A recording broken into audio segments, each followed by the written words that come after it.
بسم اللہ الرحمن الرحیم۔ السلام علیکم ورحمۃ اللہ وبرکاتہ۔ عابد رجا ڈیلی دعاز اینڈ حدیث کے چینل پر میں اپنے تمام چاہنے والوں کو خوش آمدید کہتا ہوں۔ یہ میرا نیا چینل ہے۔ میں اپنے تمام دوستوں سے ریکویسٹ کروں گا کہ اس چینل کو بھی آپ دوستوں نے سبسکرائب کرنا ہے تاکہ اس پر جو ویڈیو آئیں اسلامک وہ آپ دوستوں تک پہنچ سکے۔ تو شروع کرتے ہیں آج کا لیسن۔ بسم اللہ الرحمن الرحیم۔ 3 لوگوں کا ضامن اللہ ہے۔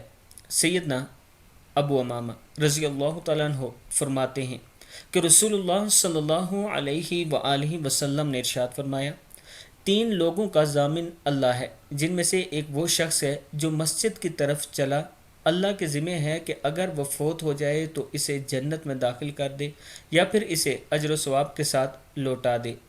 ابی داؤد کی حدیث ہے۔ یعنی اگر فوت ہو جائے تو اسے جنت میں داخل کر دے اور اگر زندہ لوٹے تو اجر و ثواب کے ساتھ لوٹے۔ اللہ تعالی ہم سب کو نماز کا پابند بنائے اور مسجد میں جماعت کے ساتھ نماز پڑھنے کا پابند بنائے۔ اس ویڈیو کو آپ دوستوں نے آگے ضرور شیئر کرنا ہے، اور اگر کسی دوست نے ابھی تک ہمارے چینل کو سبسکرائب نہیں کیا تو ضرور کر لیں تاکہ ڈیلی آپ دوستوں تک اچھی ویڈیو پہنچ سکے۔ السلام علیکم ورحمۃ اللہ وبرکاتہ۔